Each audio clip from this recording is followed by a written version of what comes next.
Suscríbete a nuestro canal cliqueando en el botón rojo y en la campanita de activar todas las notificaciones para no perderte ninguno de nuestros programas e investigaciones exclusivas. Me acompaña en esta noche, en este stream, Nicolás Moraz del canal Los Liberales, bueno, canal hermano. ¿Cómo andás, Nico? ¿Cómo andás, Ezequiel? Un placer estar acá. Yo siempre me acuerdo de que junto con TLB1, tu canal de YouTube, fue el primero en invitarme, además de toda la ayuda que me diste para sortear la censura de YouTube, para un montón de cosas. Tenemos un anecdotario infinito de aventuras compartidas contra YouTube y sos Sí. un buen amigo mío. Gracias, Nico. Igualmente, pienso exactamente lo mismo. Y bueno, las aventuras con YouTube que siguen sucediendo, como hoy ya te mostré cómo pasó con el video de BlackRock. Nunca me pasó un choclo así, la primera vez de ir scrolleando y que sigan todas las denuncias. Nada, increíble. Pero bueno, nada, a seguir dándole con eso, ¿qué se le va a hacer? Así que bueno, tenemos acá de invitados. Última vez fue durante el stream de la asunción de Biden, donde nos bajó el video, el stream de una cadena japonesa, porque estábamos haciendo stream de algo que todo el mundo estaba transmitiendo, pero justo esa era de los japoneses. Bueno, ya otro día podemos hacer un stream hablando de el desastre de los derechos de autor, si querés. Pero bueno. Ahora la novedad es que ya no podemos hablar de BlackRock. Parecería, pero todo el resto de videos de BlackRock, que tengo como 5 o 6, están todos bien. Este último estaba mal. Toquemos madera. Toquemos madera y piedra, acá no tengo, pero bueno. Pero bueno, hoy vamos a estar hablando de un tema importantísimo que me vienen pidiendo hace bastante tiempo, que es el tema de los jesuitas, y sé que sos un experto porque ya sacaste bastantes investigaciones sobre el tema, especialmente la última que fue espectacular, sobre el duelo entre el Opus Dei y los jesuitas. Pero para empezar, primero, contanos, ¿quiénes son los jesuitas?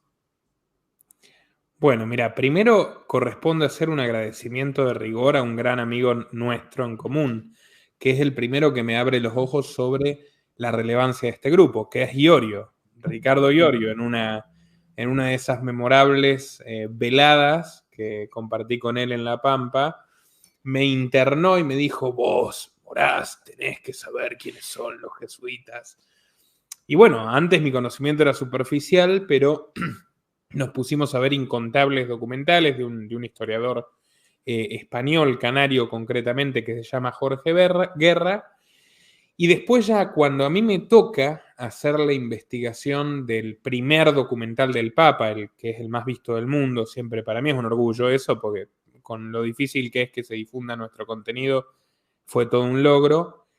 Conecté, até los cabos y dije, claro, este tipo no podría ser quien es y no podría tener semejante bagaje de criminalidad detrás y haber llegado tan lejos si no fuera un jesuita.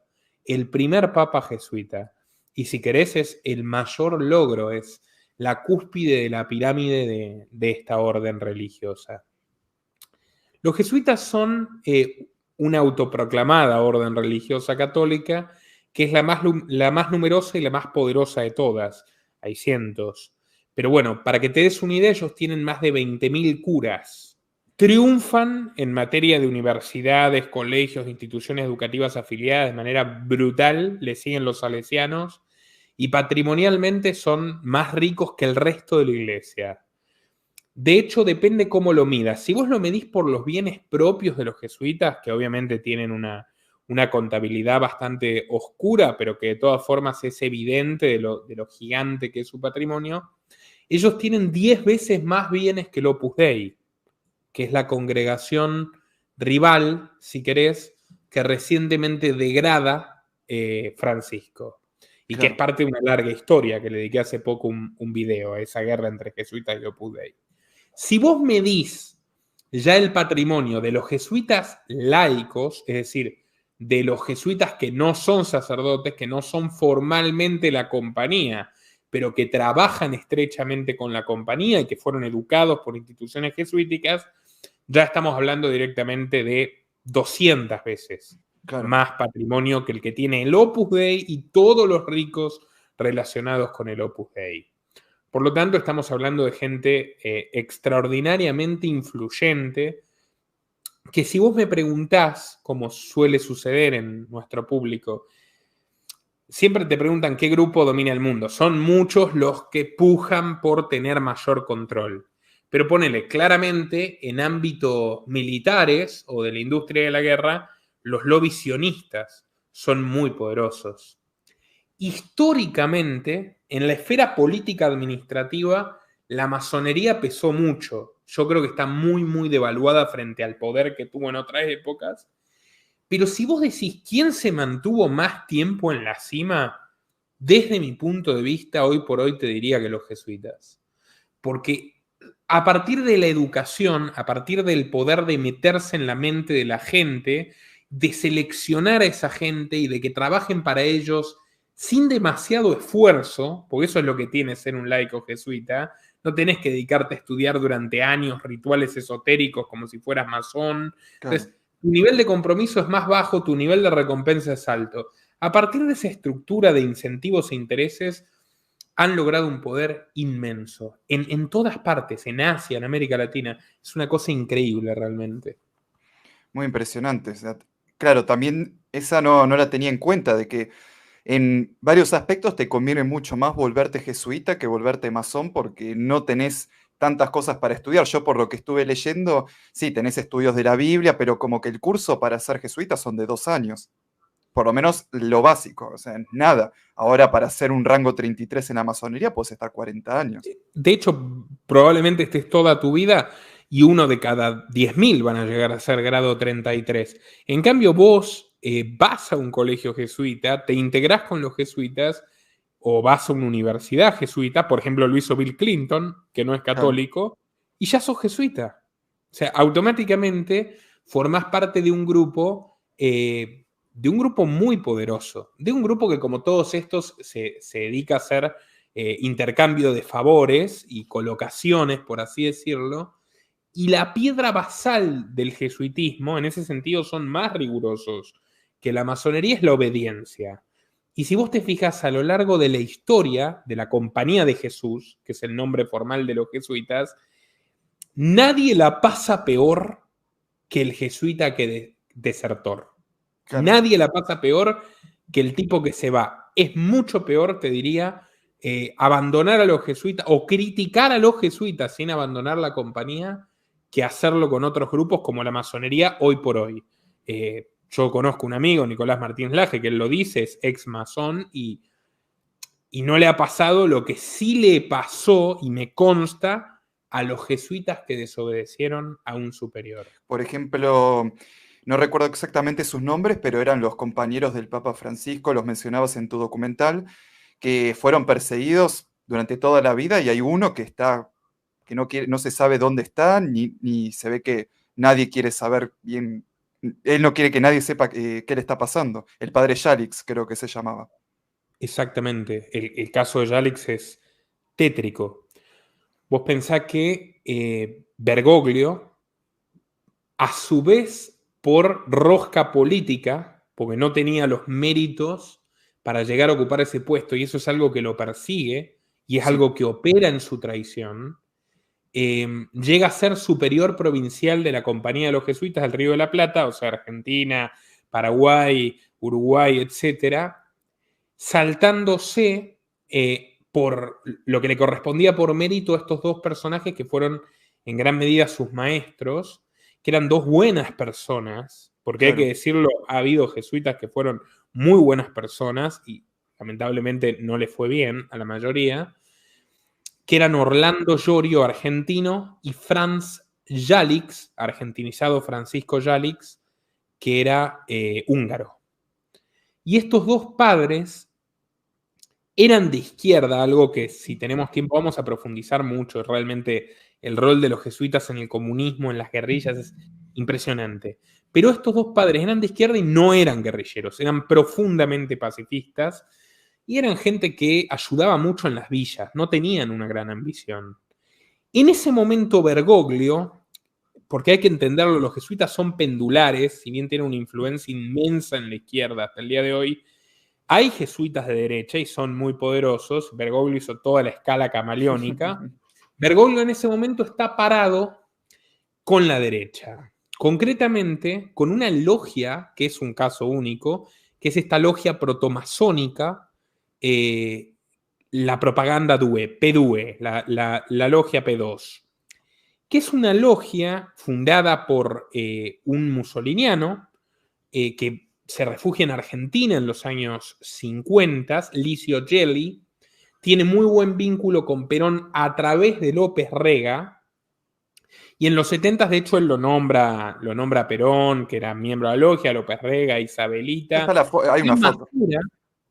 A Macera, que es fundamental por lo que le pasa después de estos dos curas por culpa de Bergoglio, y está muy señalado Bergoglio de formar parte.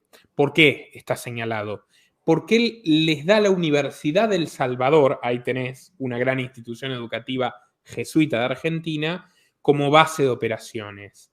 Y además le da un doctorado honoris causa a Macera, con quien se reúne numerosas veces. ¿Qué pasa con estos dos curas, Llorio y Yalix? Bueno, para Bergoglio es como una sombra permanente. Él tiene mucho miedo de que lo saquen, porque no está ahí por mérito, y que pongan a uno de ellos. Especialmente Yalix le generaba mucho resquemor. Eran gente muy intelectual, escribía libros, y además era muy buena, muy querida por la comunidad. Más allá de que no estemos de acuerdo con su ideología. ¿Qué hace? Los entrega, lo cual está perfectamente documentado, probado antes de mi documental. Yo recojo mi documental, pero a ver, probadísimo. De hecho, todos los kirchneristas que ahora se callan eran los que mostraban esto, ¿no? Horacio Verbitsky, que muestra los documentos donde ves cómo el documento oficial de la dictadura, Bergoglio pide que no le renueven el pasaporte a Yalix, los acusa de subversivos, lo cual no era cierto. Esta es la carta que Bergoglio presenta a la dictadura militar pidiendo que le renueven el pasaporte a Yalix sin necesidad de que él vuelva a la Argentina. Este es el sello, el bonito sello de la Compañía de Jesús, el papel con membrete, Compañía de Jesús de la Argentina, y esta es la firma y el sello del padre Bergoglio, que en ese momento era superior provincial de la Compañía de Jesús. ¿Ya?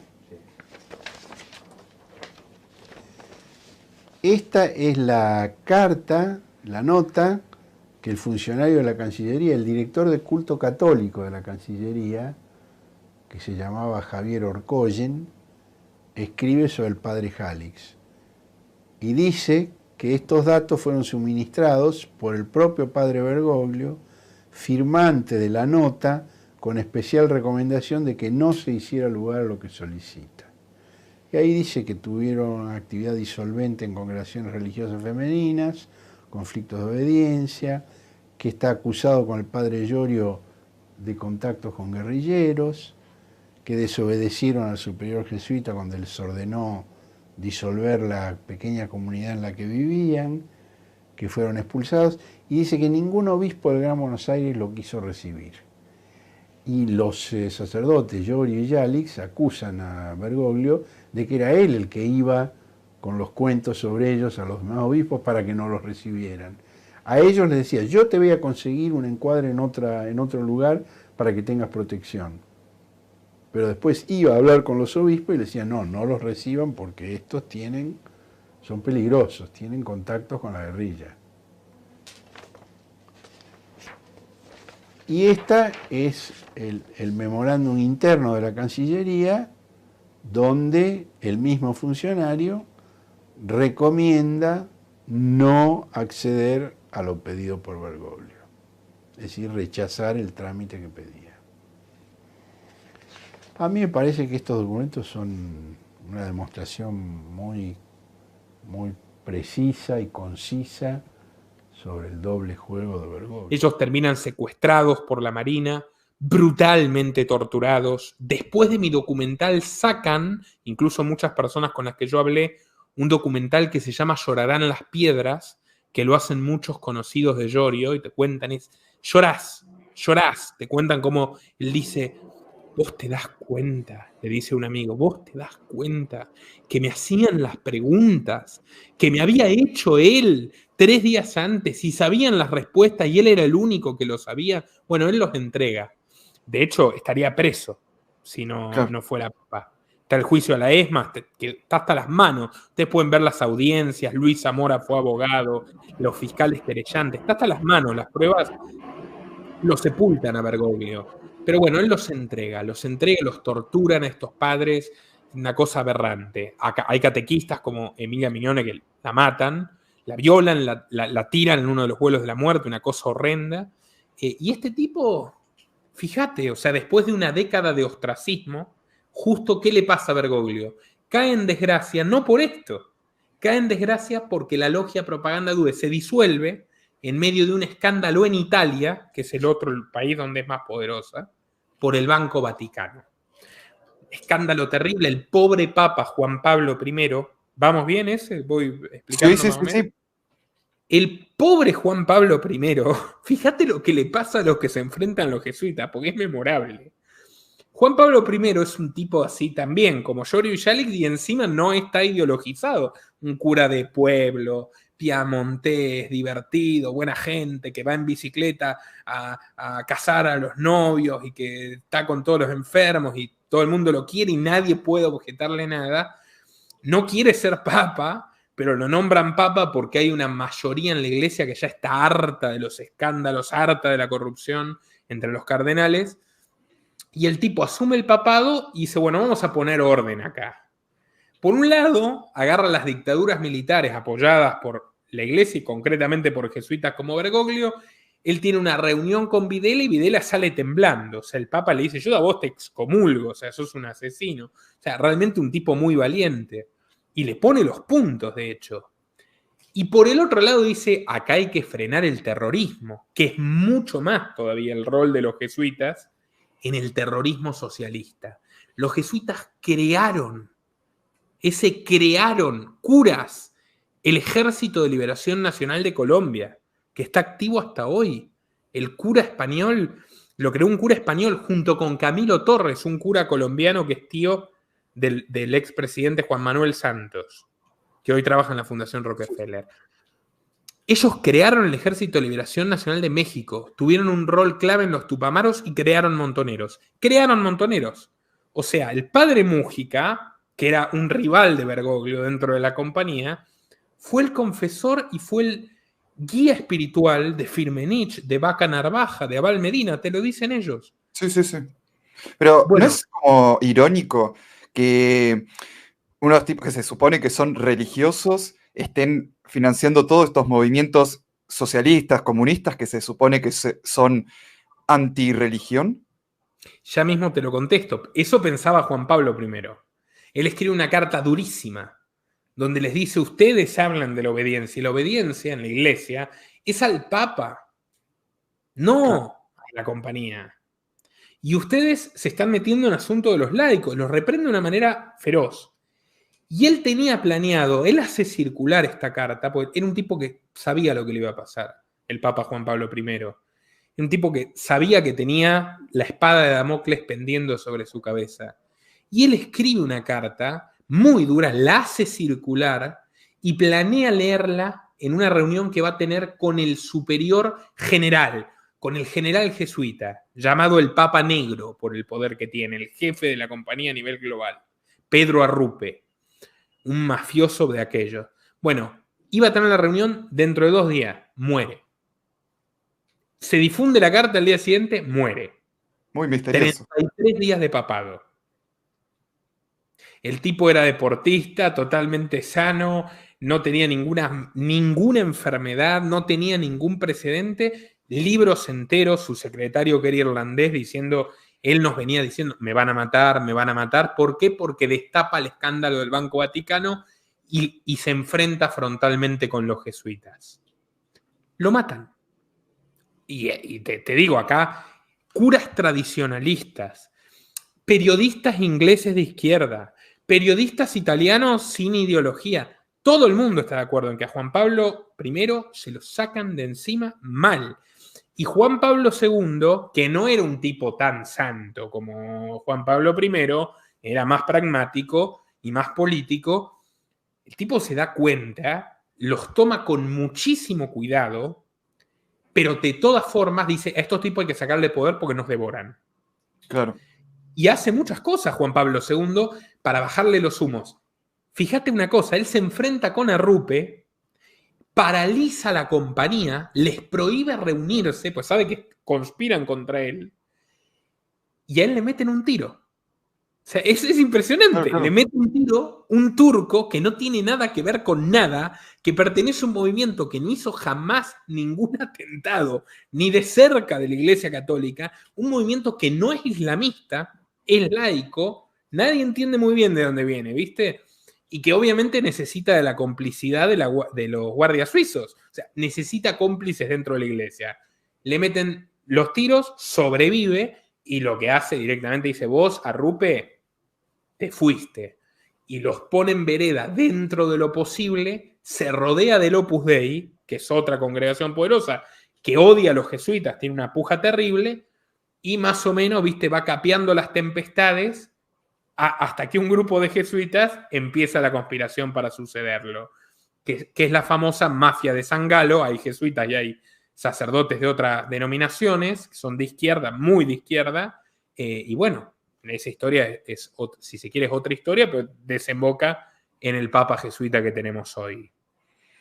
Me gustaría que me contaras un poco de la mafia de San Galo, porque a mí algo que no me termina de cerrar el tema de cómo, si tenían tanto poder, cómo tardaron tanto en poner un papa jesuita, o no creían que era el momento como para tenerlo todavía. Mira, hay dos cuestiones que entran en juego acá. Sí. La primera es, la Iglesia es la institución más antigua del mundo. Y los tiempos de la Iglesia son tiempos infinitamente más lentos que los de un país como el nuestro, que tiene 200 años. 200 contra 2000. Entonces, ser progresista en la Iglesia... El Papa puede durar 60 años también vivo. Nosotros cada 4 lo tenemos que cambiar, o 5, depende del país, ¿no? O 6. Totalmente. Es una monarquía absoluta. Claro. Hasta ahí. Porque tenés gente como los jesuitas, ¿no? Bueno. Y por otro lado, no nos olvidemos de la frase de Napoleón, que se los tuvo que fumar en pipa a los jesuitas, y los jesuitas lo terminaron aniquilando. Uno en concreto, que si querés ahora un ratito te hablamos más de este costado histórico, es muy interesante. Dale. Napoleón dice, ellos no son una orden religiosa, ellos son un ejército, que tienen un general, que fíjate que por eso el cargo es el general de los jesuitas, y que no les importa la salvación, les importa la dominación y el poder absoluto. En un rato te leo la frase, pues magnífica. Napoleón en el exilio final, ¿no? No en Elba, sino en Santa Elena. Y él sabe que los jesuitas jugaron un rol fundamental en lo que le pasó. Ellos son estrategas, o sea, piensan, tienen paciencia casi oriental, no en vano fueron los primeros en meterse con los asiáticos. Vos fijate que ellos en la India... Japón no tenía contacto extranjero hasta que solamente en comercio con los holandeses, pero cuando permitieron gente occidental fue con los jesuitas. Y de hecho los matan, y la película de un jesuita que se llama Martin Scorsese, fantástico director, pero es una propaganda total, es, mirá estos pobres enviados de Cristo que mueren por su cruz. Y no, ¿qué fue lo que quisieron evitar los japoneses? Lo que le pasó a la India. O sea, los jesuitas en Goa metieron una inquisición feroz, jesuitas portugueses y españoles, prohibieron los ritos tal, esclavizaron, porque eran así, esclavizaron a la población local, la pusieron a trabajar para ellos, y los japoneses, cuando se enteraron de los planes de los jesuitas, tomaron represalias. Eso fue lo que le pasó a los jesuitas en Japón, y eso le pasó en todas partes. Vos me preguntabas la primavera católica. Obviamente que es un plan hiperambicioso sacarte de encima un papa. De hecho, no podés hacerlo. Tenés que esperar a que se muera o matarlo. Con Juan Pablo I lo hicieron, con Juan Pablo II lo intentaron, y bueno, les quedaba esperar que se muera. Le salió mal el intento. La primavera católica se empieza a construir a partir de que se termina la Unión Soviética, que es un bloque aliado de los jesuitas. Por más que su discurso fuera antirreligioso, hay un general de la KGB, de la inteligencia soviética, Mikhail Pasepa, que te dice, yo lo escuché directamente a Khrushchev, cuando dijo, la religión es el opio de los pueblos. Bueno, démosle opio. porque necesitamos controlarlos, especialmente los más religiosos, los de América Latina. Y eso explica por qué la KGB financia a las guerrillas jesuitas. Los dos jesuitas más famosos de la izquierda latinoamericana son Fidel y Raúl Castro. Claro. Sí, eso cuando lo vi en tu documental me quedó tremendo. ¿Qué dice el Papa Francisco? Que él tiene una conexión especial, búsquenlo, con Raúl Castro.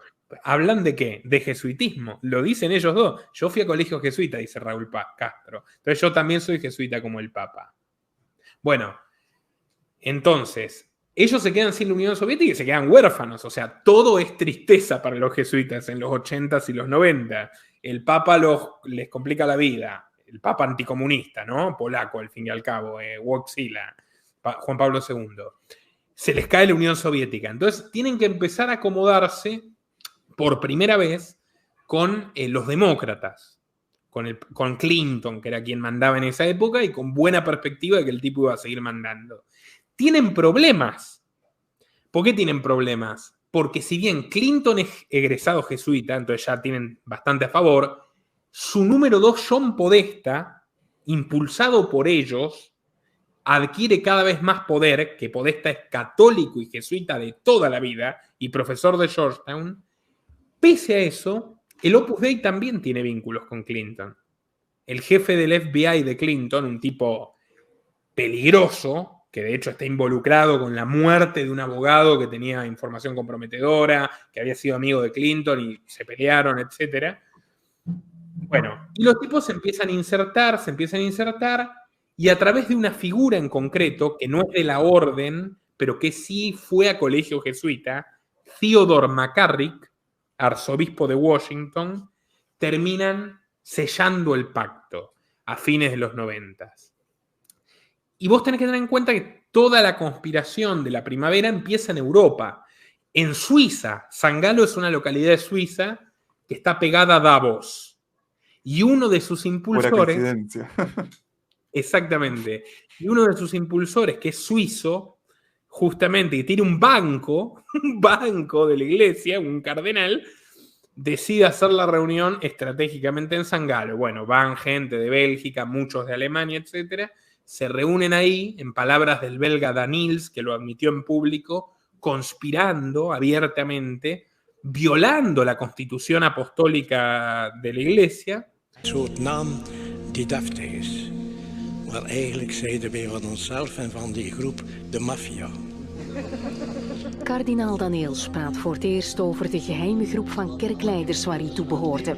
Hij doet dat in de basiliek van Koekelberg, waar zijn biografie wordt voorgesteld. Y bueno, tras muchos años, logran que se alineen los grandes intereses.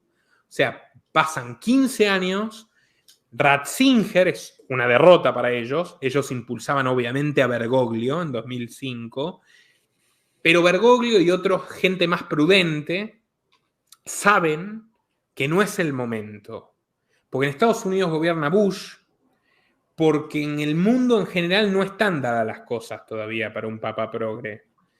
Y esto lo cuentan muchos vaticanistas, te cuentan ese momento histórico. Ellos prefieren mandar al muere Ratzinger y liquidarlo, siendo papa, como para que sea más degradante, más humillante. Propagandísticamente fue tremendo. O sea, se nota que mucha de la propaganda que le hicieron después a Trump ya la habían preparado ya la tenían calentada con todo lo que le hicieron a Ratzinger, porque yo me recuerdo que era muy fuerte las críticas que había en todos los medios, no en 1, 2, 4, 5, en todos. Totalmente, porque lo que además buscaban era ablandarlo. ¿En qué sentido? Ratzinger es un teólogo, es un intelectual, es un filósofo de la religión, sí, que ya había tenido experiencias complicadas con estos zurdos y los tuvo a raya, como cardenal de Alemania. Por eso lo odiaban. Dos de los grandes aliados de Francisco, que son los últimos dos sobrevivientes de la mafia, Walter Kasper y Reinhard Marx, que es el cardenal Marx, que es marxista, para completar el chiste, y tiene su foto con la estatua de Marx, y escribió un libro hablando de los puntos en común del comunismo y el catolicismo, según él. Bueno, Ratzinger los tenía así, los tenía con una cadena en Alemania. Estos tipos saben que no es político, es teólogo. Entonces, un tipo que no se sabe defender, es un tipo ingenuo. Y a él lo rodean de gente mala y logran que lo traicione gente como Tarcisio Bertone, que terminó muy mal por robarse 400.000 euros de un hospital de niños, pero bueno, que era el secretario de Estado del Vaticano, de Ratzinger. Y bueno, al mayordomo, que entrega cuadernos que ni siquiera había visto Ratzinger. Eso es lo más increíble. A diferencia de Bergoglio, que sí se sabe que está al tanto de todo y no pasa nada. Y entrega cuadernos de corruptelas y demás. Y encima, las pocas que conocía Ratzinger, estaba intentando tomar medidas, penalizar gente. Le había prohibido a McCarrick que viaje. McCarrick era un depredador sexual de seminaristas, este cura de la mafia de San Galo. Y agarran esto y lo publican y hacen ver todo como si Benedicto fuera cómplice. Benedicto no tiene nada que ver, pero lo tratan como si fuera el demonio, lo destruyen psicológicamente, el tipo ya teme por su vida, que lo dice su secretario George Gaswain cuando anuncia la renuncia. Esto no fue voluntario, dice Gaswain, y después lo tuercen a Gaswain y termina saliendo sonriente con Francisco, etc. Y bueno, pasa lo que ya sabemos. Ellos diseñan los acontecimientos de tal modo que parezca que es inevitable su victoria, que no hay otra alternativa. Por eso esperan hasta ese momento. Y así es como llega el Papa Francisco y comienza un proceso de cambios que no se ve desde el Renacimiento, un proceso de cambios muy intenso para lo que es la Iglesia Católica. En sí, por lo que venís diciendo, me hace teorizar, lo voy a aclarar, pongo teoría, de algo que a mí durante mucho tiempo no me terminaba de cerrar el porqué de que vemos que el Papa Francisco parece estar queriendo crear una nueva religión mundial, ¿viste? Que se junta con distintos imames, o como se pronuncie, gente de distintas religiones para... Rabinos. Rabinos también, claro, como formar una religión mundial. Y claro, ahí me cierra, yo me quedaba, ¿por qué el Papa querría eliminar su religión? Y ahora me doy cuenta que para él, por lo que yo teorizo, no tiene que ver con el catolicismo, no tiene que ver con el papado, tiene que ver con el poder de los jesuitas, que no importa si la nueva religión Cris Islam, judaísmo, como le puedan llamar, si ellos siguen teniendo poder, les da lo mismo, por lo que puedo entender. Es que los jesuitas son... Ahora te voy a contar permitime ir un poco a la historia, porque esto lo retrata bien. Son súper adaptativos. Entonces, ¿qué es lo que te digo? La constelación de intereses, que no había en 2005, pero sí en 2013.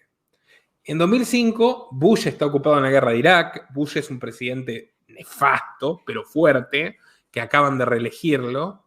El mundo no está volcado a la izquierda. Latinoamérica sí, pero el mundo no. Europa tampoco.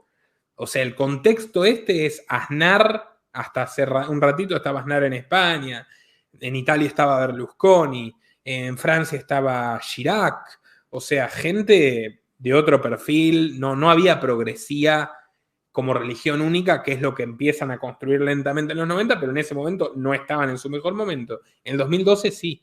En el 2012-2013 está Obama, está Hillary Clinton de secretaria de Estado, está Netflix empezando en auge, Silicon Valley, ya es otro hemisferio, ¿entendés? Otro mundo. Sí. En Europa hay varios gobiernos de izquierda, la derecha ya se ha vuelto socialdemócrata, y en América Latina entera está teñida de rojo furioso. Entonces, es el momento propicio para venderle a la élite norteamericana: tomemos el Vaticano, que es un viejo proyecto, ¿entendés? O sea, Kissinger ya entiende, claro, que la Iglesia Católica es un obstáculo para sus planes, no porque sea buena o heroica, porque, por ejemplo, defendía la vida y la reproducción. Es el famoso informe Kissinger. Sí. Entonces, tomar la Iglesia es una gran victoria para la élite eugenésica occidental. Y agarran a Podesta como asesor jefe de la presidencia. Biden, que es un católico total, su hijo, Hunter, totalmente jesuita de Georgetown, teólogo de la liberación, que estuvo a punto de irse con los sandinistas en Nicaragua, Hunter, el desastroso Hunter. Bueno, agarran un gobierno que está totalmente vinculado, está mucho más servido en bandeja para ellos que el de Bill Clinton, en un momento histórico favorable dicen, ayúdennos. Y ellos lo hacen. Claro. O sea, los medios no los motorizan solo los jesuitas, lo motorizan todos sus aliados en Estados Unidos. Y les sale muy bien la jugada. Y a partir de entonces tenés la llamada Primavera Católica, que es como la describe Podesta, Catholic Spring, en el correo de Wikileaks, que muestra Sí, Wikileaks, me acuerdo. que es toda una conjura, los ayuda una Kennedy, Kathleen Kennedy, que es una zurda feminista de la familia Kennedy, todos jesuitas. Y hacen todo el entramado, toda la financiación, todo el show mediático, ponen este tipo y a partir de ahí se convierte como en un extraordinario mediador del tablero mundial. Sella el acuerdo entre Cuba y Estados Unidos, entre Obama y Raúl Castro. Sella varias veces interlocutor con Putin, porque tiene una magnífica relación con el patriarca ruso, que también voy a dedicar un documental, el patriarca ortodoxo, que es un tipo que tiene relojes, mujeres, ultramillonario, etc. Es como que es una especie de ordenador de la Agenda 2030. De hecho, la presenta él. En 2015, la Agenda 2030 en la ONU la presenta estelarmente el Papa Francisco. Sí. En uno de mis videos puse el clip. Sí, sí. A dictarte una agenda política. Sí, sí. Aparte, algo que me estoy acordando, ¿no había sido también la Open Society de Soros uno de los que pagó la gira de Francisco por Estados Unidos? La Open Society financió la gira. La Open Society financió antes ya un grupo que se llama Catholics for Progress, que es como las católicas por derecho de decidir, salieron de ahí, que es con todas estas minas. Una se llama Sandy Newman, ahora que me acuerdo, que es de BlackRock al día de hoy. Ojalá que no nos escuche BlackRock con la misma que estamos teniendo. Sí, totalmente. La Open Society, Soros, obviamente, vos fíjate, el economista favorito de Soros, que es Jeffrey Sachs, el del Instituto de la Tierra de Columbia, es literalmente el redactor de la encíclica, el asesor número 1 de la encíclica Laudato Si, que es la encíclica ecologista del Papa, y lo meten como miembro de la Academia Pontificia de Ciencias. Es como el asesor económico número 1 del Papa. Número 2 es Stiglitz, otro hombre de Soros, que Stiglitz, poca gente lo sabe, más allá de que muchos saben que es fue el jefe de Martín Guzmán en Colombia, jefe del Consejo Económico de Bill Clinton. Stiglitz trabajaba en el Banco Mundial con Lord Mark Malloch Brown, sí, que vos sabés perfectamente, el dueño de Smartmatic, el número 2 de Soros, que ahora es el presidente de la Open Society. Bueno, le minan el Vaticano, o sea, Francisco tiene el Vaticano lleno de gente de Soros, cosa que no había pasado jamás, cosa que era inconcebible antes de que den el golpe contra Benedicto. Claro, o sea, vimos un golpe de Estado hecho por lo más duro del globalismo, pero con los planes que tuvieron años y años y años haciendo ahí los jesuitas. Es muy impresionante. Pero me gustaría que andaras un poco más en este tema de las guerrillas. Algo que dijiste en tu documental sobre el tema del Opus Dei. Los jesuitas también estuvieron metidos con el ETA en España. Esa fue la verdad. O sea, vos decís, soy experto. No, realmente no. O sea, espero volverme experto en esto, porque lo que me sorprende de esta gente es que nunca los termino de conocer. O sea, de repente me pongo a investigar el Opus Dei y el franquismo, que es una relación totalmente probada, que los medios obviamente te la dicen. Y de repente me aparece un tesoro, tesoro informativo, una desgracia para los pobres españoles, que es que los jesuitas crearon ETA. Ahora sí, permitime, porque si no lo hago ahora, no lo hago mal. Hago rápidamente, muy rápidamente un repaso histórico porque explica cómo se llega a esto. ¿Cómo nacen los jesuitas? Los jesuitas nacen de un vasco, de un aristócrata vasco en el siglo XVI, que es el famoso Íñigo de Loyola, que se castellaniza Ignacio para tener suerte en las cortes, pero no las tiene.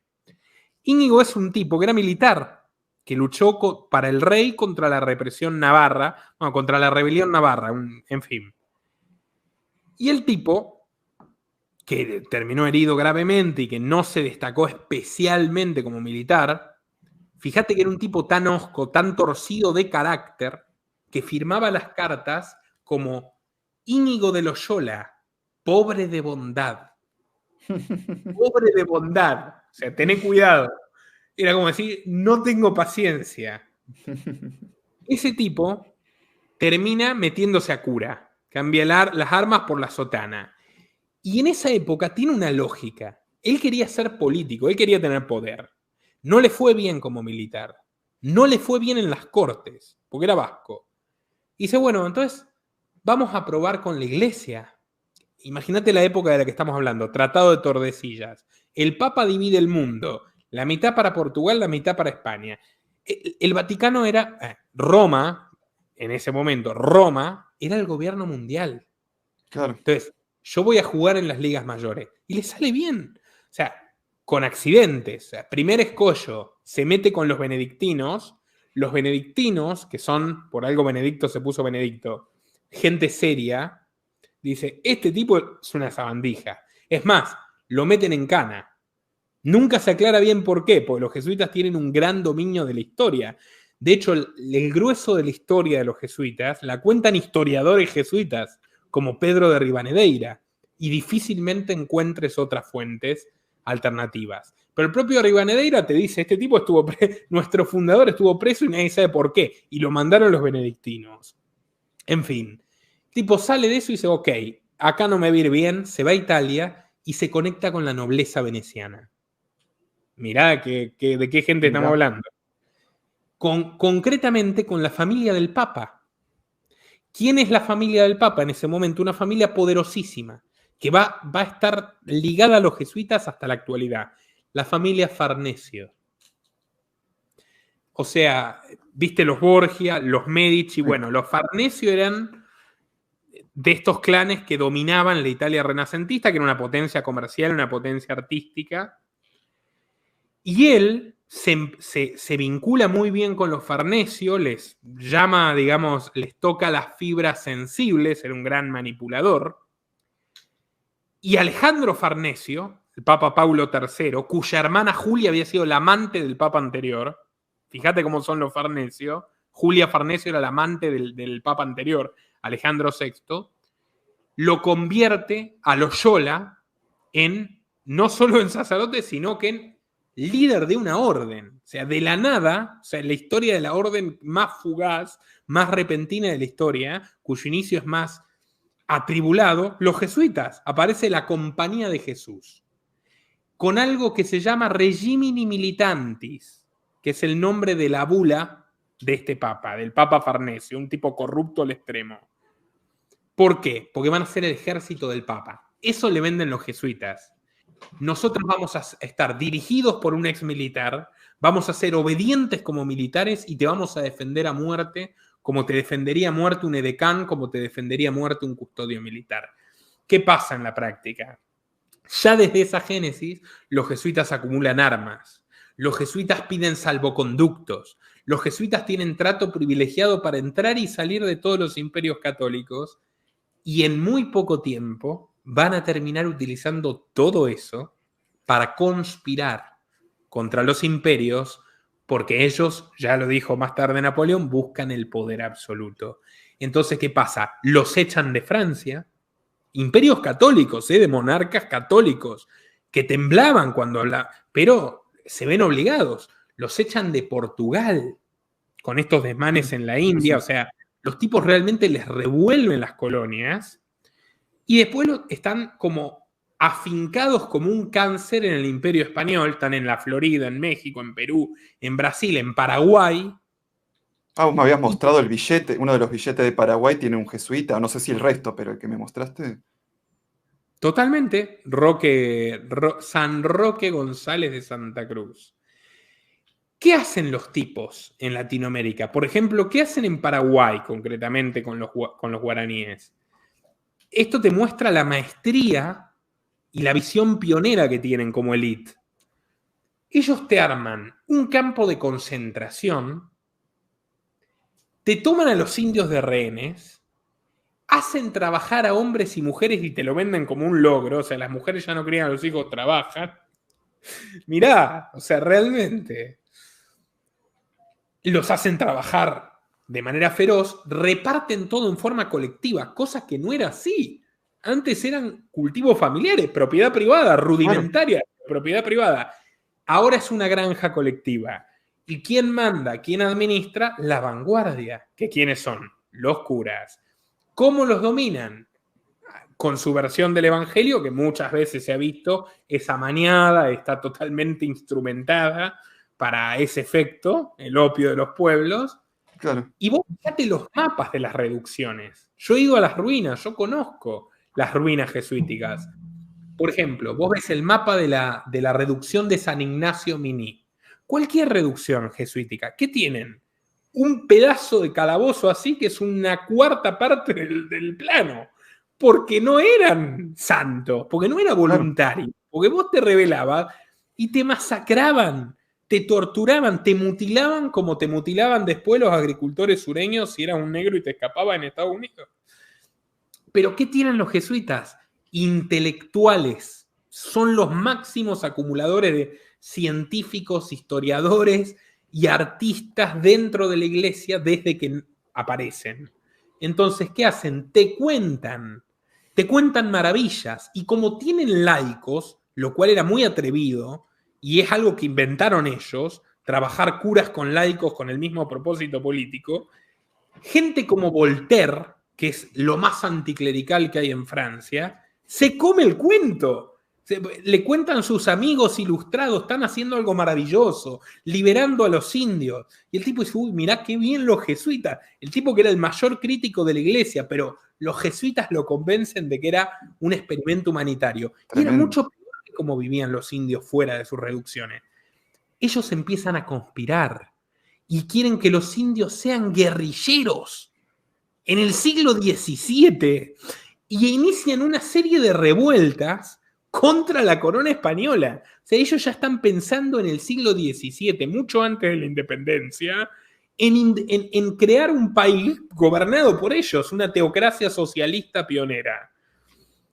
Y a partir de eso, España los expulsa. Hay un papa, que no quiero aburrir tampoco, no me acuerdo cuál es, que cagado en las patas, lo tengo por acá anotado, con mucho miedo, en pánico, dice, bueno, o frenamos esto, ahí está, Clemente XIV, o frenamos esto o me derrocan. Claro. O sea, el tipo, estábamos viviendo la misma historia en el 1700.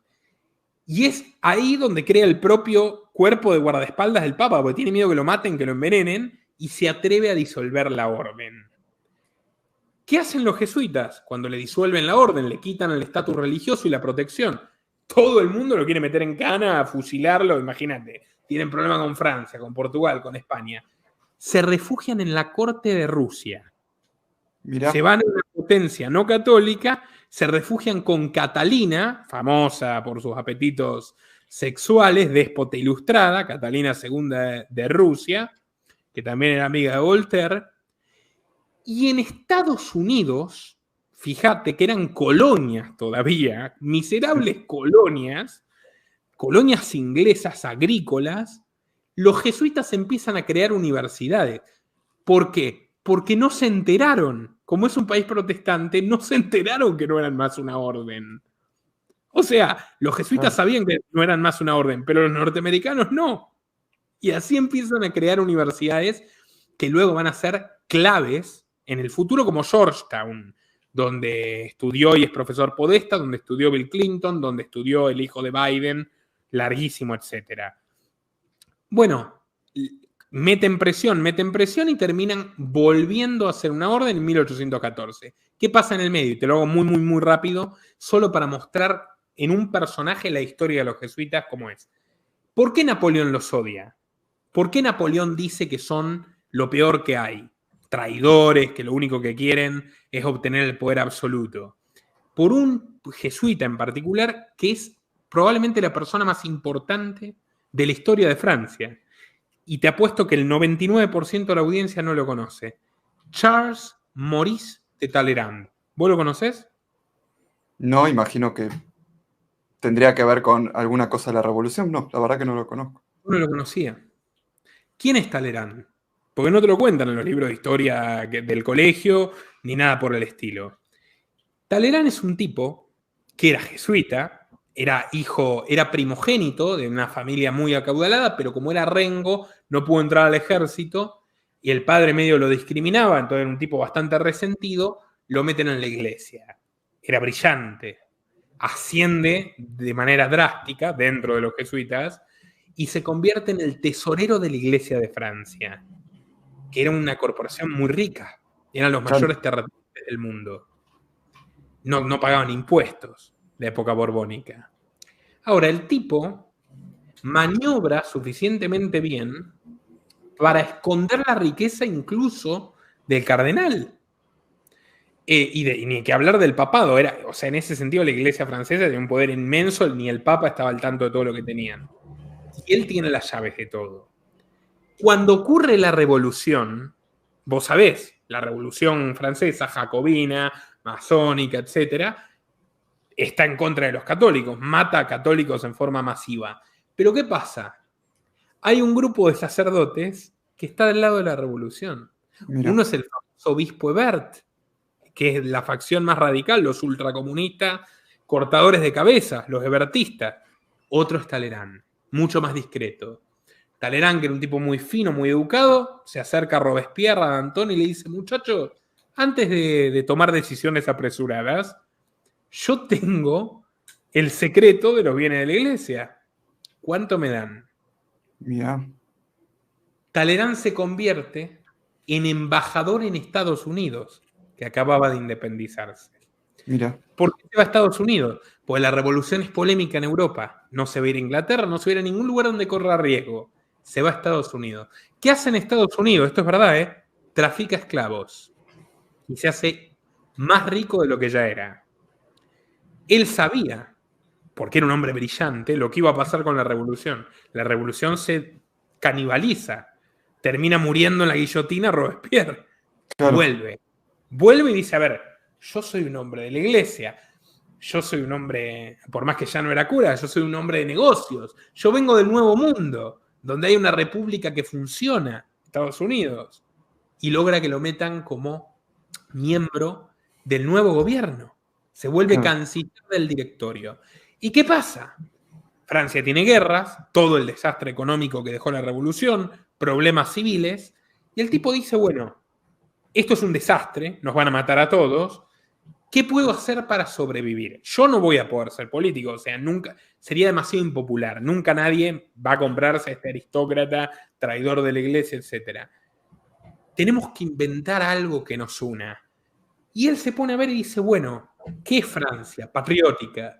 ¿Y qué los puede movilizar? El ejército. ¿Cuál es el mejor de nuestros militares? Bueno, este no, pero estos tienen sus propios intereses. Y este general, este joven general Bonaparte, general de artillería, miren qué bien que luchó en Italia. Es un mito viviente. El tipo fue al frente de su tropa. Por eso lo nombran general, un tipo extraordinariamente valiente, brillante.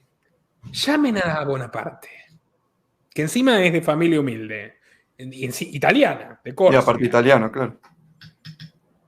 Se entrevista con Bonaparte y dice: este tipo sirve. Dice: mire, general, le voy a asignar una misión, pues se da cuenta de que es mesiánico, por lo tanto dice: este tipo yo lo puedo controlar, lo cual al principio le funciona. Dice: yo le voy a encargar una misión que va a cambiar la historia. Y lo manda a Egipto. ¿Por qué lo manda a Egipto, Talleyrand? Porque nadie va a defender Egipto. Porque es un país miserable. Porque era un mal negocio incluso, pero no era riesgoso, no podía salir mal. De hecho, salen mal algunas cosas, tienen malaria, la mitad de los oficiales cagan muriendo por malaria, pero ¿qué logra Talleyrand, que era un tipo cultísimo? Manda a Napoleón a buscar algo que él ya sabía que iba a encontrar, que son todas las ruinas, las pirámides, todos los sarcófagos, los hallazgos arqueológicos egipcios. Como es jesuita, ¿con quién lo manda? Con todos los arqueólogos jesuitas, historiadores jesuitas y todos los periodistas. Acababan de nacer los periódicos en la Revolución para que cuenten esto como una inmensa operación mediática. Entonces, te vende a Napoleón y a Egipto la expedición, que es un fracaso económico, un fracaso en todo sentido, vuelven con menos hombres, quebrados, tal, pero te lo vende como Francia fuera la lumbrera, la cumbre, la cúspide del progreso cultural y de Occidente. Los franceses se vuelven locos. claman a Napoleón, lo alzan en hombros y el tipo dice, bueno, listo. Agarra a los 3 viejos del directorio, que estaban uno más gaga que el otro, que se odiaban entre sí. Bueno, se acabó la joda. ¿Quieren terminar en muertos, en el calabozo? ¿No? Listo. Nómbrenlo cónsul. Mira. Y ahí surge Napoleón Bonaparte. ¿Quién es el canciller de Napoleón? Obviamente Talleyrand.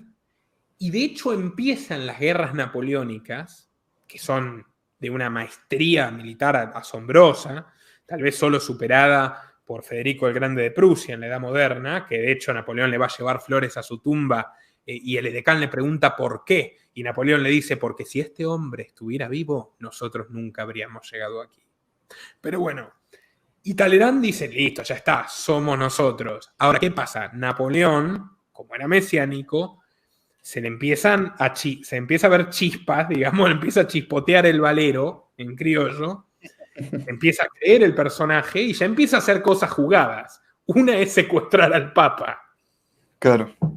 Para proclamarse emperador. ¿Te acordás que se lleva al Papa? Lo secuestran y se lo llevan para que el Papa lo corone emperador, al tipo que es de una familia de la baja nobleza de Córcega, ni siquiera francés. Y Talleyrand dice, esto nos va a traer problemas, vamos a terminar mal otra vez, obviamente cada vez más rico, cada vez más poderoso. Y él se termina aliando con un antiguo enemigo que lo odiaba a Talleyrand, que se llama Joseph Fouché, tipo de origen humilde, que había sido el comisario político de los jacobinos. Y a él no lo matan cuando cuando caen los jacobinos y el terror blanco, por la información. Era el servicio de inteligencia. Decían, Fouché tiene un oído atrás de cada puerta de París. Entonces, como también era un tipo sucio, masón, en vez de jesuita, odiaba a Talleyrand, pero no se hacían daño o eran muy poderosos. Se alían en una traición a Napoleón, Talleyrand, que era el canciller, y Fouché, que era el jefe de la policía, el ministro del Interior, se alían contra él. Se alían contra él y trabajan con los ingleses. Entonces, ellos tienen mucho que ver con la pérdida, con la desestabilización interna, por la cual Napoleón empieza a caer frente a la Santa Alianza. Y ahí es cuando lo mandan a Elba. ¿Te acordás? Lo agarran a Napoleón, los ingleses para humillarlo lo mandan a Elba con 10 tipos y Napoleón termina, ¿viste? Entonces, ¿quién va a ser el que reinstaure la monarquía? Talleyrand. Lo ponen a Talleyrand a reinstaurar la monarquía. En el interín pasa este episodio que creo que es uno de los más bellos de la historia. Yo era un fanático de esto cuando era chico, que es que Napoleón vuelve. Napoleón vuelve por poco que en canoa, en un barquito. Le manda, Talleyrand dice, mándenle al ejército, liquídenlo, ¿viste? Y le mandan generales, le mandan una enorme cantidad de tropas. Y Napoleón va con los campesinos. Disparen, soldados, van a matar a su emperador. Y esto es así. Y los tipos, no, ¿cómo? Napoleón, no, van, lo abrazan y le sale todo mal a Talleyrand. Talleyrand se fuga, se contacta con los Rothschilds, que ya eran banqueros en Inglaterra, y organizan Waterloo. Y organizan Waterloo. El rol de Talleyrand, fíjate qué tipo sombrío, fue ser como una especie de asesor de los puntos débiles de la psicología de Napoleón. Entonces, toda la derrota de Waterloo se configura en base a sus consejos. Meteorología, o sea, supuestamente no sabían que iba a ser un día nublado. Los jesuitas sí. Imagínate de dónde salieron. ¿Quiénes se quedaron con los conocimientos de Giordano Bruno, de toda la gente que mataron, de Galileo? Los jesuitas. Claro. Bueno, además existía ya la meteorología. Entonces calcularon todo para que le vaya mal con la artillería, que era el talón de Aquiles Napoleón. Si le iba mal con la artillería, lo iban a desestabilizar psicológicamente. Es exactamente lo que ocurrió. Lo derrotan. Ahí Talleyrand se garantiza con los ingleses que lo manden al culo del mundo. No lo matan para no convertirlo en mártir. Lo mandan a Santa Elena y Napoleón escribe lo siguiente, que es muy breve, permitime que te lo lea, es muy breve, muy ilustrativo. Los jesuitas son una organización militar, no una orden religiosa.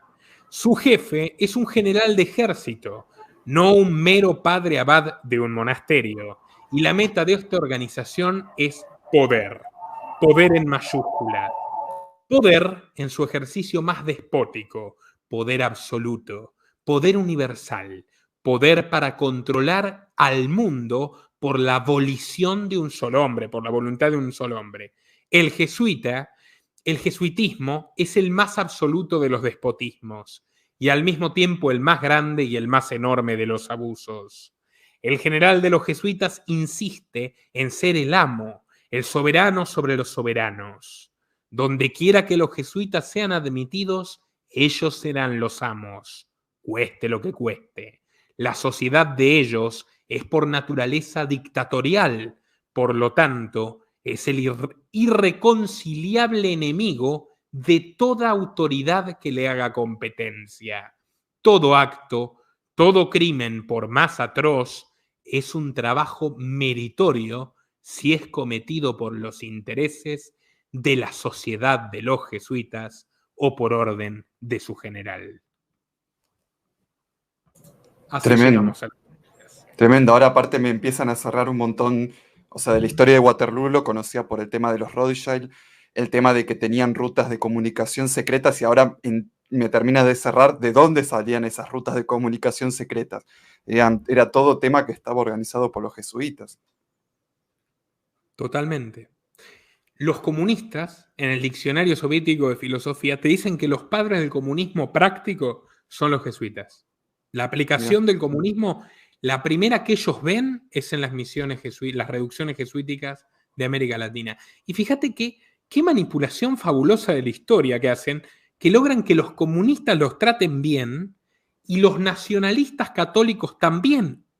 Tienen un montón de historiadores como Furlong, el padre Furlong, que en la derecha católica, ¿no? Argentina y latinoamericana, dicen lo mismo, que los comunistas, que son supuestamente sus enemigos. Entonces, los tipos, y Voltaire, que era liberal. O sea, engañan a todo el mundo. Es una cosa magnífica. Está hasta en las memorias de León de Grel, que era fascista belga, que también dice, nosotros nos inspiramos en, y que también estuvo con los jesuitas durante su juventud, dice, nosotros nos inspiramos en la orden jesuita para tener... ¿cómo se llama? Himmler también, nos basamos en los jesuitas para cómo nos manejamos nosotros como orden. O sea, es como que inspiraron todos los tipos. Himmler es el de las SS, ¿no? Sí, sí, sí. Himmler tenía una biblioteca llena de libros de los jesuitas, claro. Y él dice, nosotros tomamos, y ojo, que incluso había jesuitas de izquierda y los nazis los persiguieron, pero los de derecha no. Y dice, nosotros nos inspiramos, lo pueden buscar, admiro a la Compañía de Jesús. Creamos las SS a imagen y semejanza de la Compañía de Jesús, porque son el mejor ejemplo de obediencia absoluta y disciplina. Es lo que necesitamos. Claro, literal. Había un jesuita muy importante en el Vaticano que de hecho apoya a Mussolini. Todo un caso porque después ahora te dicen, no, el Opus Dei es malo. El Opus Dei tiene varias cosas malas y tiene sus cosas buenas y ya está. Pero los jesuitas te dicen los Opus Dei nazi. Y los que estaban en realidad ahí eran ellos, ¿viste? Y a partir del comunismo, del estalinismo en concreto, o sea, a partir de la Segunda Guerra Mundial, ellos cobran una importancia importantísima en América Latina. Siempre la tuvieron. Con los yanquis la tenían. ¿En qué sentido la tenían con los yanquis? Ellos tienen universidades en Estados Unidos, ellos están involucrados en la creación de la Fed. Yo no sé si vos sabías que los jesuitas eran accionistas de una mega compañía. Son los dueños de la Graceline. Son los dueños todavía. Una compañía naviera. Entonces, muchos han acusado, periodistas, etcétera, han acusado a los jesuitas de hundir el Titanic.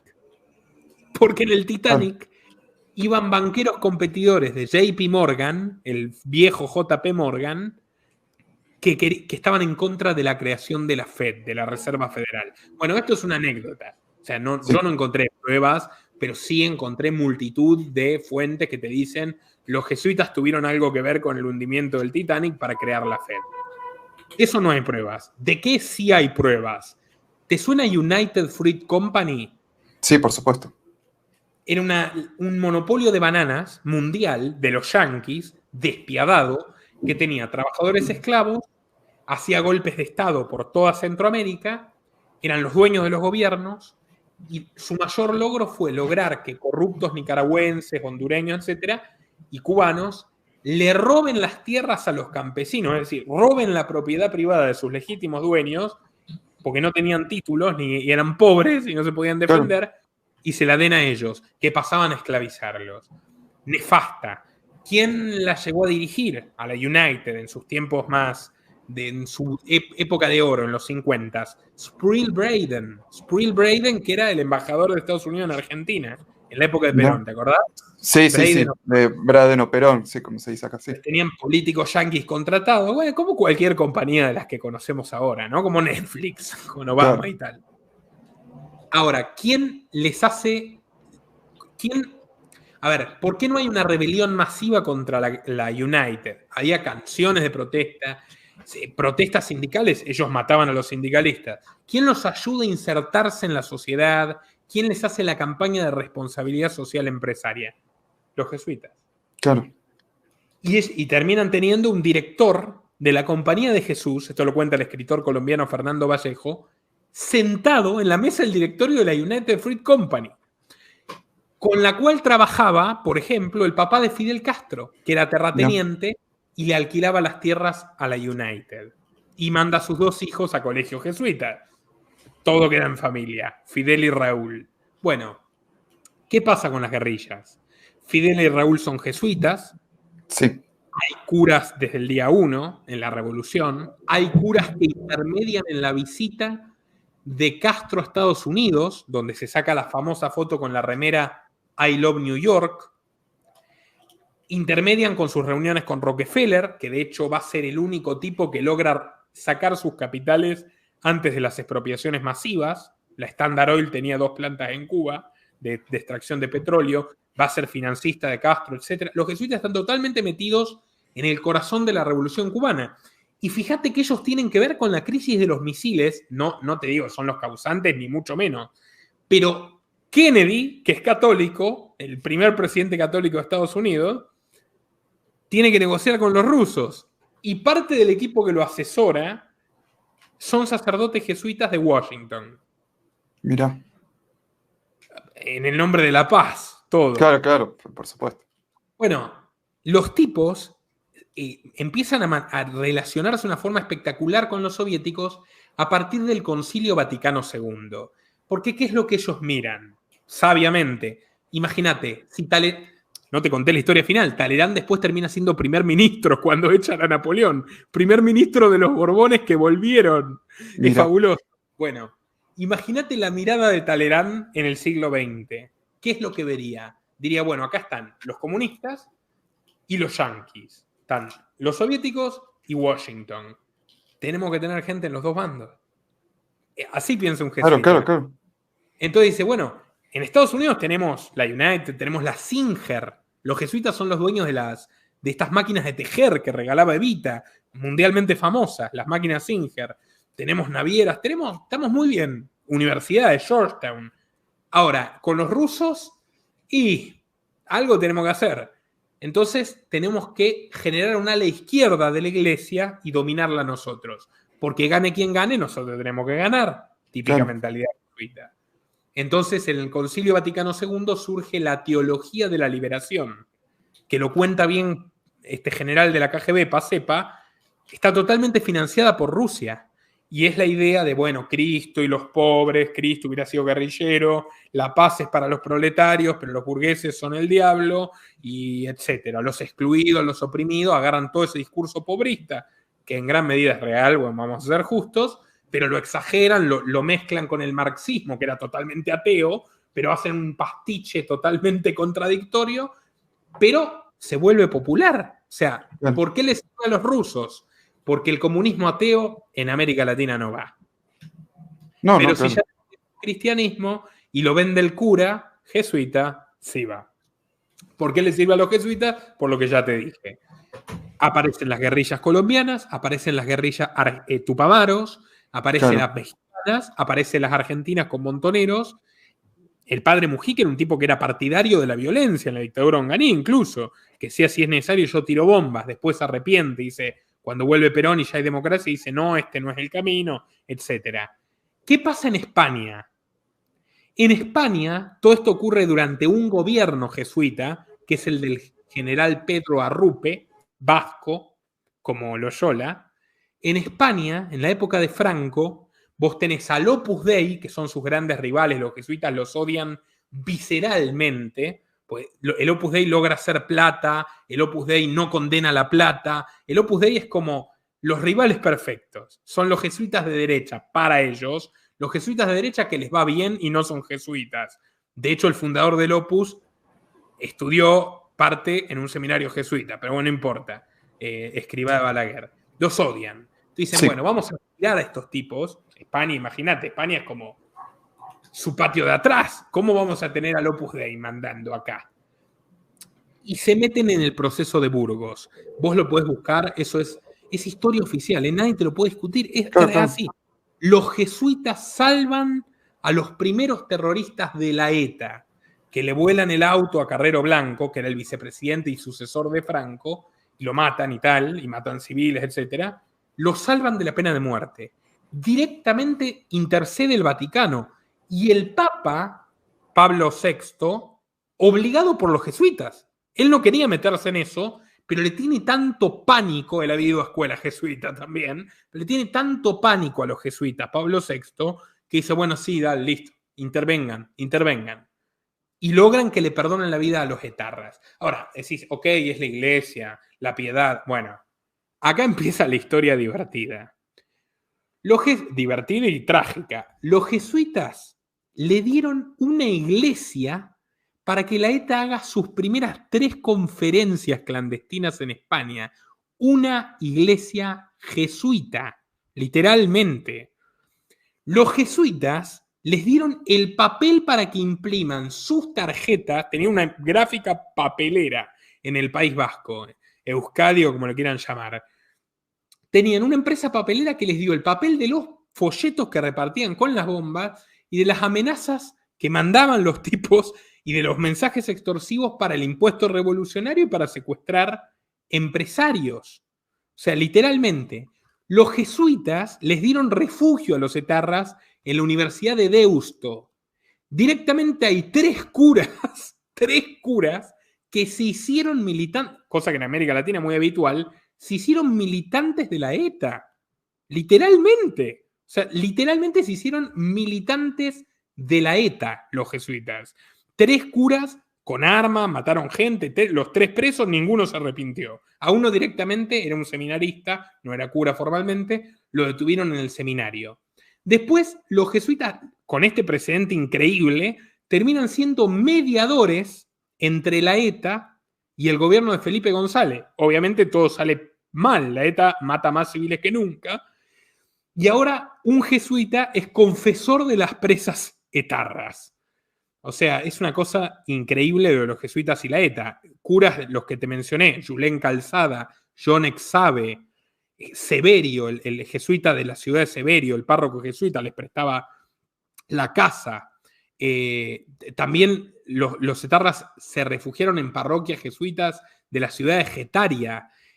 Tuvieron un cura, Fernando Arburua, alias Igeldo, que le metió 3 tiros a un tipo, dejó a los 5 hijos huérfanos, otro que mató a un taxista, y los tipos dicen que la moral es relativa.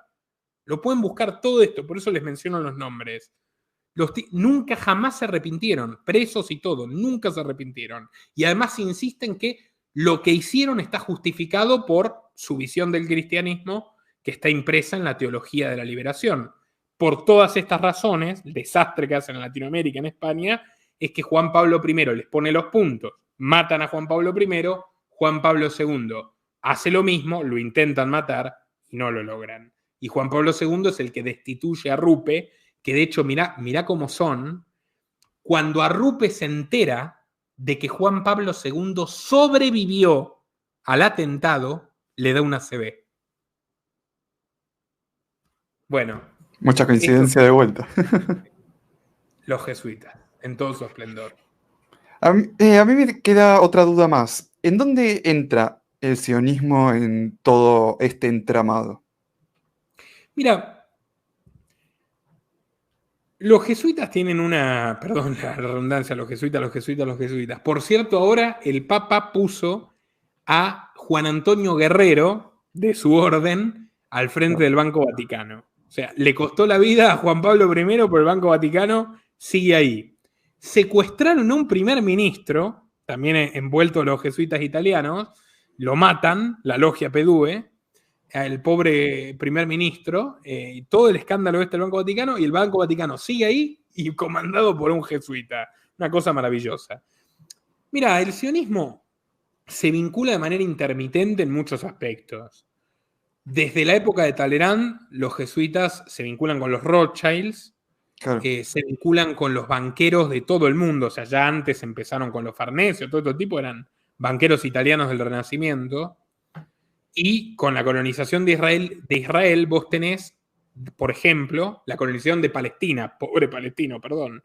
Con la colonización sionista de Palestina en la época del Imperio Británico, vos tenés algunos protestantes que acompañan, o sea, la oficina de colonización del famoso Arthur Ruppin, que yo lo conté en tu canal, un racista, supremacista blanco terrible que era sionista, director de la oficina de colonización, y también lo acompañan sacerdotes jesuitas. Muchos judíos conversos al catolicismo fueron de la Compañía de Jesús, se hicieron jesuitas. Un ejemplo, que es un tipo bueno, que también lo echaron a patadas, se llama Iván Illich. Es un tipo que se hace sacerdote, que es un gran erudito en materia de educación, un hombre muy generoso, era párroco en Nueva York, tenía muy buena relación con la comunidad irlandesa, la italiana, los puertorriqueños, pacificaba las riñas en los barrios. Y al tipo lo terminan ascendiendo porque es un bocho y un genio en materia educativa y de salud también, muy estudioso, y lo quieren meter los jesuitas, fíjate cómo funcionan, a controlar la educación en Puerto Rico. Están en una mesa del gobierno yanqui, quieren diagramar un ministerio de educación para Puerto Rico, la colonia, y ¿a quién van a llamar? A los jesuitas, ¿a quién más? Y Illich se mete ahí, está un tiempo y dice, esto es un asco, esto no tiene nada que ver con lo que yo quiero, renuncia a la mesa. ¿Qué hacen los jesuitas? Lo expulsan de la compañía. El tipo dice, pero yo no hice nada malo, tengo mi derecho a renunciar, lo estoy haciendo por mi conciencia. Lo echan de la iglesia. Así son.